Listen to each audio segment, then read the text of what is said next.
Buenos dias, buenos tardes, mga amigos, mga amigas, sa aking mga kompanyeros at kompanyeras. Magandang araw po sa inyong lahat.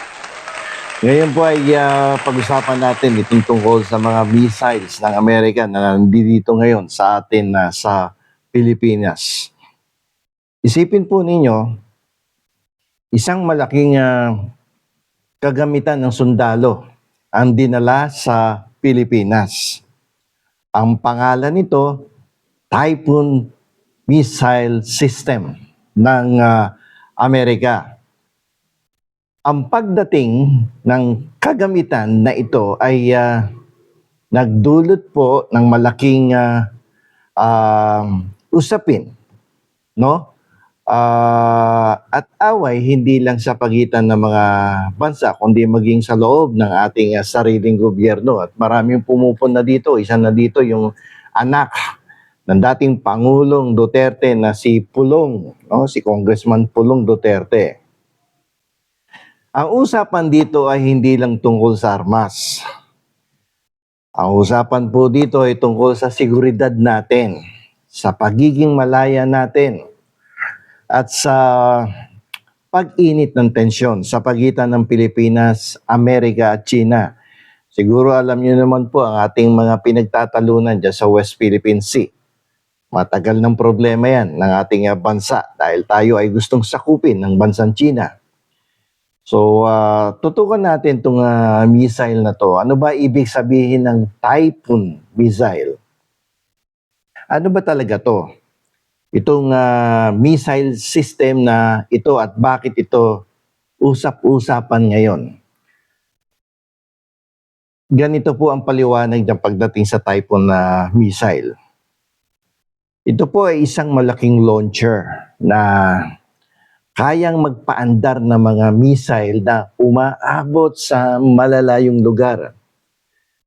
Parang parang isang malaking kanyon na pangdepensa. So malayo ang nito, ang nararating nitong missile na to. So ano ang kayang gawin nito? Itong missile na itinanim ng Amerika dito sa ating bansa. So dito sa pinag-uusapan nating missile, may dalawang klase ito. Ang unang klase ay yung Tomahawk missiles. Itong Tomahawk missiles ay pang-atake sa mga target sa lupa. At yung pangalawang klase ng missile ay yung tinatawag na SM-6 missiles. Ito naman yung missile na pangdepensa sa mga atake mula sa himpapawid o dagat. Ayan, pag may sasakop sa atin, pwede tayong sumanggana sa himpapawid tsaka sa dagat. So ang tanong ganito, bakit nandyan yan? Dumating itong mga missile na to noong April 2024 para sa pagsasanay ng mga sundalong Pilipino at ng Amerikano.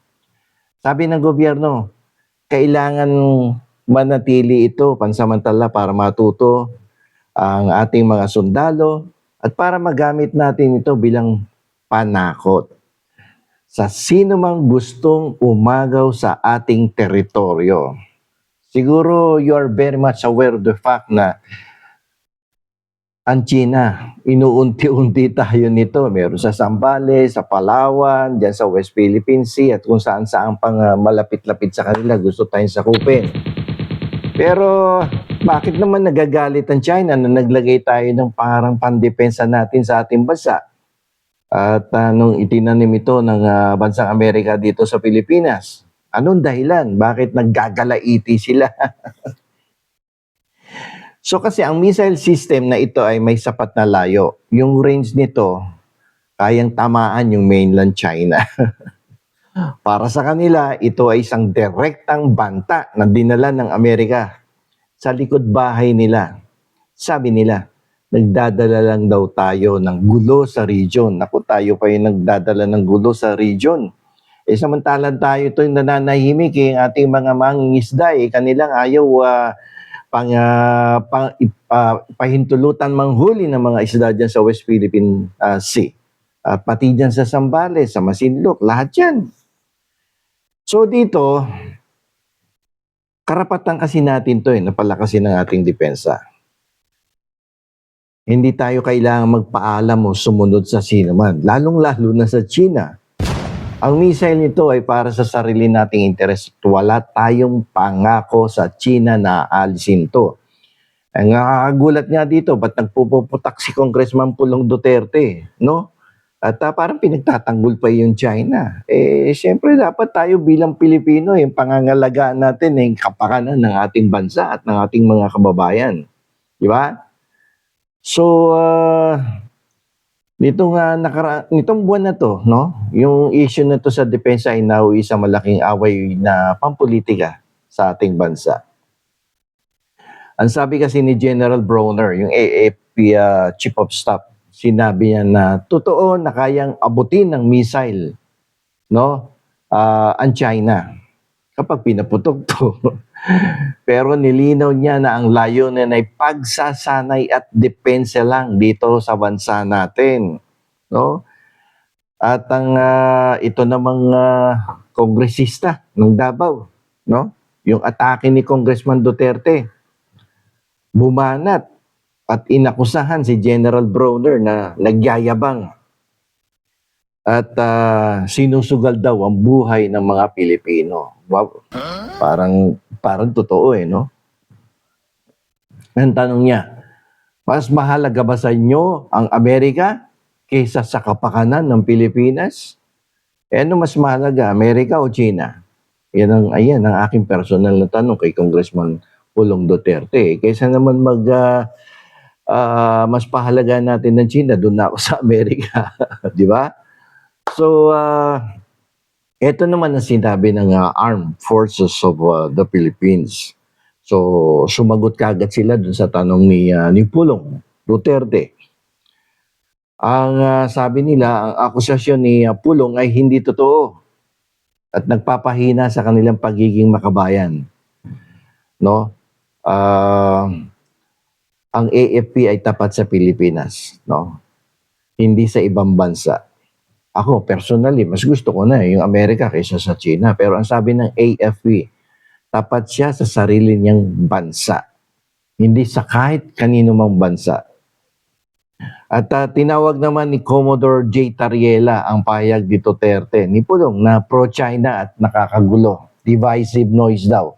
No? Dahil tila inuuna pa raw ni Duterte ang pag-aalala sa China kaysa sa pagtatanggol sa ating bansa. Yun nga nakakagulat dito pagdating dito sa grupo ng mga Duterte, lalong-lalo na sa first, yung dating pamilya nitong Duterte, no? Yung dating presidente Duterte na talagang China ng China ang protection nila So ang hamon sa ating pagiging malaya, itong Typhoon missile na to ay hindi lang isang sandata.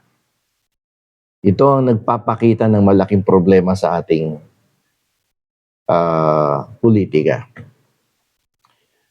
Para sa mga kaalyado natin, ito ay lakas at proteksyon.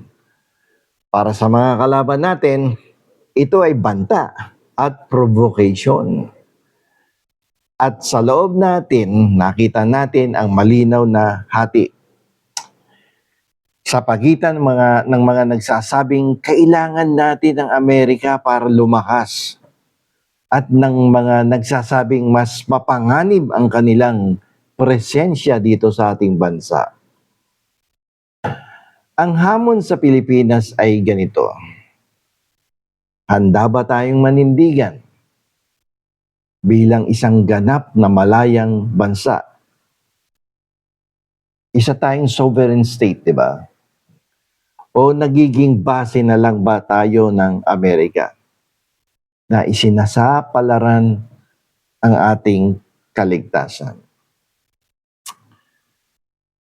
Ang krisis na to ay sumusubok kung gaano katibay ang ating pagkakaisa habang tayo ay nakatayo sa gitna ng digmaang politikal ng mga dambuhalang bansa.